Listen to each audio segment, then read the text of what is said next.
In today's video, I'm going to teach you how to delete a document from OneDrive.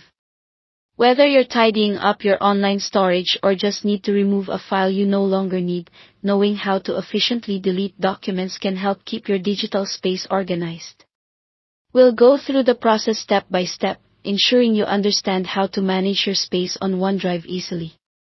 First, you'll want to open your web browser and navigate to the OneDrive website. Be sure to log in with your Microsoft account details if you haven't already.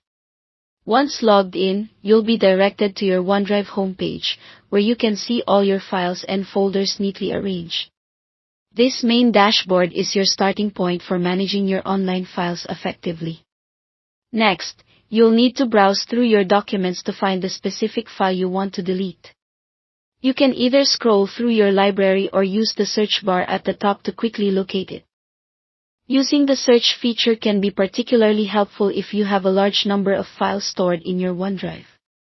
Once you have located the document, the next step is to select it.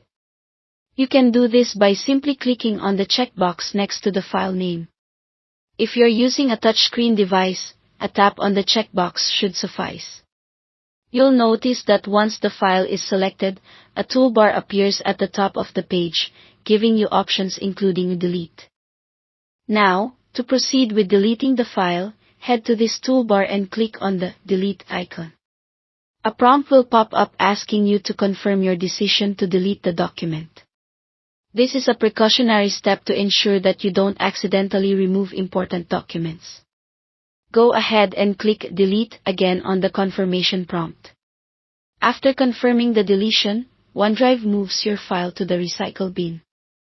It's important to note that this is a temporary holding space. The file isn't completely gone yet. So, if you happen to change your mind or delete something by mistake, you can still recover it from the recycle bin. Files remain here for up to 30 days before they're permanently deleted. If you're determined to fully erase the document, you can proceed to clear it from the recycle bin as well by navigating to the left-hand sidebar, selecting Recycle Bin, and repeating a similar process of selecting the document and choosing Delete Permanently. And that's it. You have successfully deleted a document from OneDrive. Remember, keeping a clean and organized cloud storage system can help streamline your workflow and ensure easy access to the files you truly need. Thanks for watching, and make sure to stay tuned for more tech tips and tricks.